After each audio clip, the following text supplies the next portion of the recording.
They have no wine.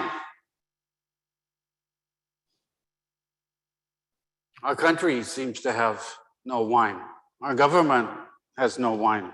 The Democrats have no wine. The Republicans have no wine. The economic system has no wine. The educational system has no wine. The healthcare system has no wine. The world has no wine. Those are the words of Mary in our gospel, and she's not speaking just for herself. And this occasion where there's this young couple who have run out of wine, perhaps they're too poor to have bought enough wine for everybody, and she's concerned about it. But she's not only just talking about them, because in John's gospel, Mary is never called by her name, Mary. She's always called the mother of Jesus. So she is the mother of Jesus, but she's also the great mother. She's the mother of us all. She's the mother of God and the mother of us all. And so when Mary says to Jesus, they have no wine, she's not only talking about that situation, she's talking about you and me. We are out of wine. We don't have enough wine. The world doesn't have enough wine. And so she speaks on behalf of humanity, of all of humanity. She speaks for all of us. And what she says about us, human persons and our world, we don't have enough wine. And then she tells them, she gives them the answer. She tells them, do whatever Jesus says. And then they have more wine than they could possibly know what to do with. They not only have the wine for the marriage, they have enough for the whole town. So John has layers of meaning. There's the literal layer, but underneath that, there's another layer. And that layer is that we human beings, we don't have enough wine. And so in the gospel, it says that Jesus reveals the glory, that in this situation, Jesus reveals his glory, the glory of God. And so what we see Jesus there as one way that Jesus is revealing his glory is that we see what Jesus notices, what Jesus cares about. And when we see what Jesus notices and cares about, we see what God cares about, because Jesus is God incarnate, walking around the world, turning his head this way and noticing things, and turning his head this way and noticing things. And if we notice what Jesus noticed, we notice what God notices.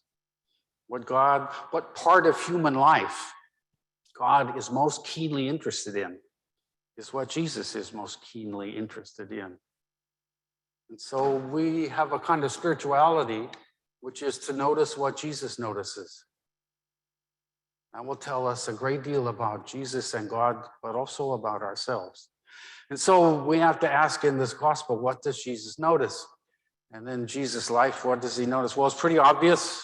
Jesus noticed lots of things, but it's pretty clear from the Gospels that Jesus notices two things above all. Jesus notices pain, and Jesus notices joy. And so I think we're all pretty familiar with the story of Jesus, and so we're quite clear that Jesus couldn't be around anybody who was in pain without him noticing it. And in this Gospel, he's aware of the pain of the young couple who are about to be disgraced and lose their dignity before the village because they have failed to prepare properly for the wedding. Jesus notices their pain. And we could talk a great deal about how Jesus notices pain, but I'm not going to do that, because I want to talk about how Jesus notices joy, because this is the truth about you and me. We notice pain way, way better than we notice joy. We notice injustice and pain and human pain far, far better. We're experts at it sometimes, but we're really bad at noticing joy, even our own joy, let alone the joy of Jesus. So let's take some time and notice the joy that Jesus notices.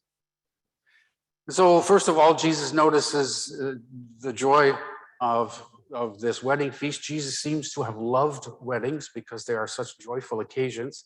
He seems to be aware of what it means to have a joyful celebration, what's required. One of the things that's required to have a joyful celebration, and you can see it so well at a wedding, is too muchness. One of the reasons a wedding is so full of joy is there's too muchness.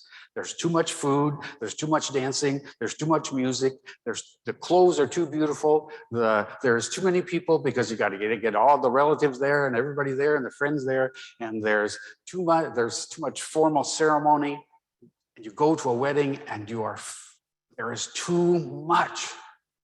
And that is part of the joy of it.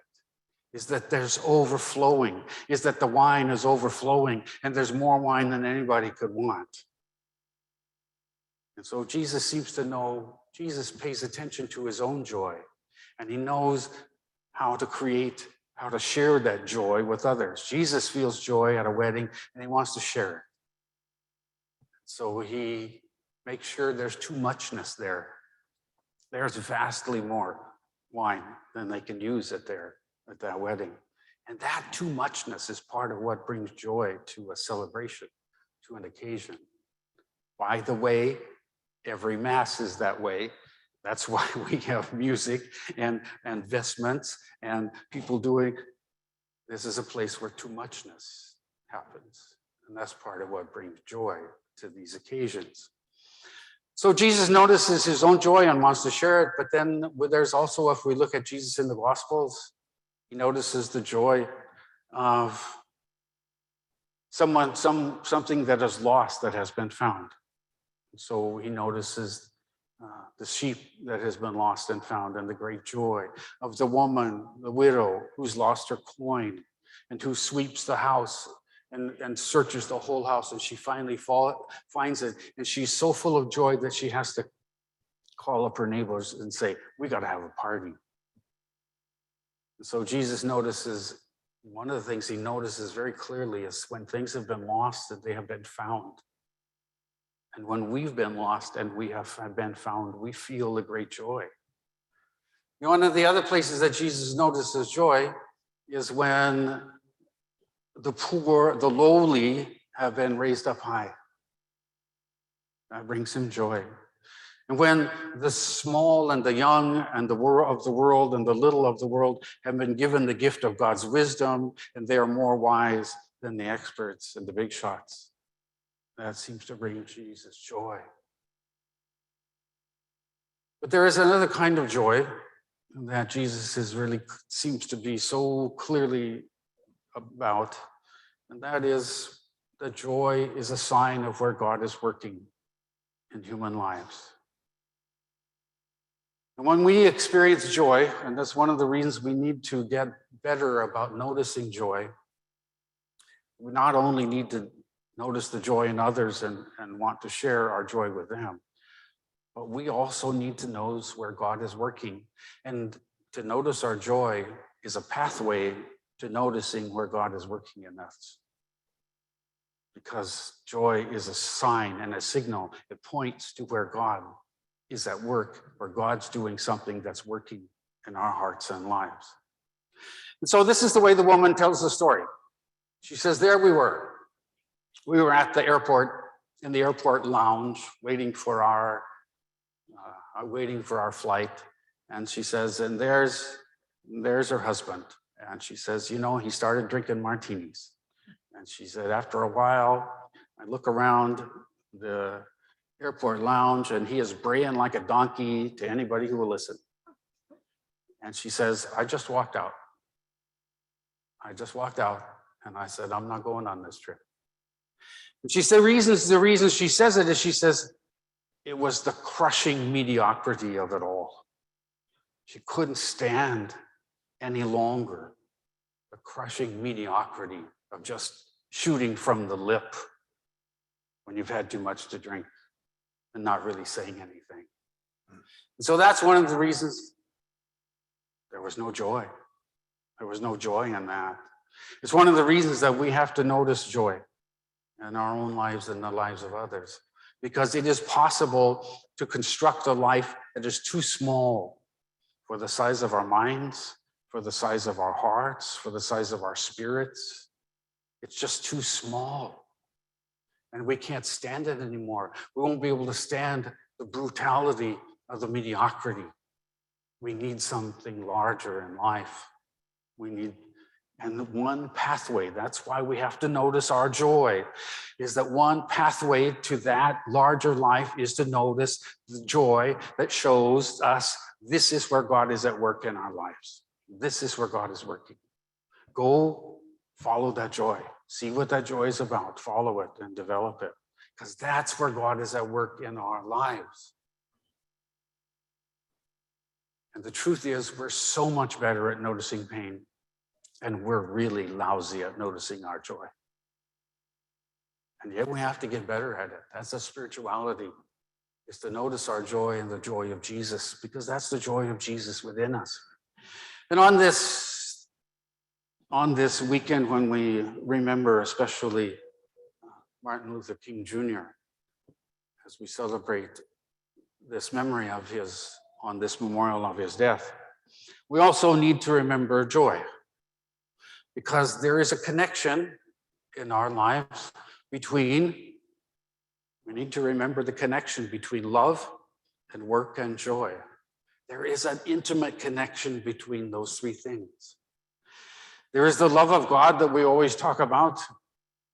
How God, did you notice in the first reading that it says that God delights in us and has joy and that rejoices over us? How many people actually believe that God delights over you and has joy? I don't think, if you think about it, but I think instinctively we think, no, not me. Really? God delights in me? Come on.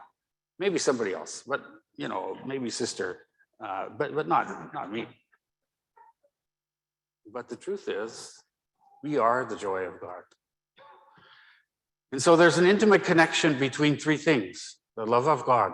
God loves us, made us out of love, pours the Spirit, that was talked about in the second reading, the overflowing Spirit of the new wine into our hearts, fills us with the love of God so that we can love God and we can love others, we can love everything that God loves. There's a connection between that love and hard work, because it is hard work loving. Work is hard for everybody, and it is hard work. It's hard. Most of our prayers come down to, what does love mean in this situation? Because I'm not sure.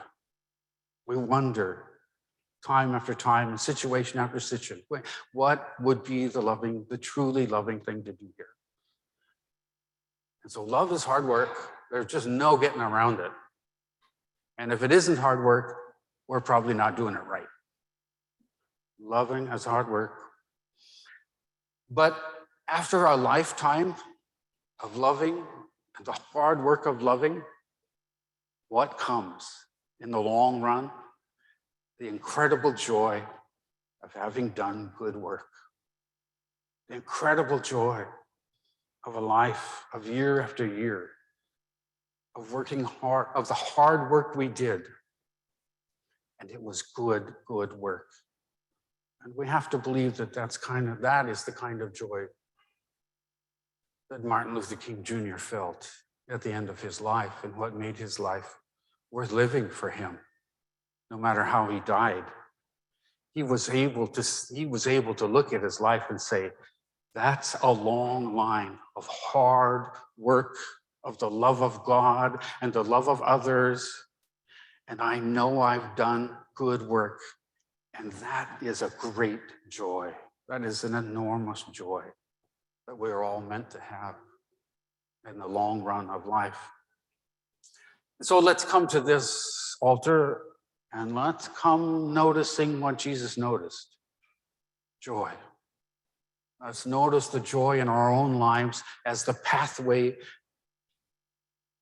to saying this, to putting our finger on, this is how God is working in my life. This is a place God is working in my life. We need to know that so that we can share that joy with others, and so that we can have a lifetime. We can come to our lives at the end and say, it's been good work. I have the joy of good work of loving and working with God.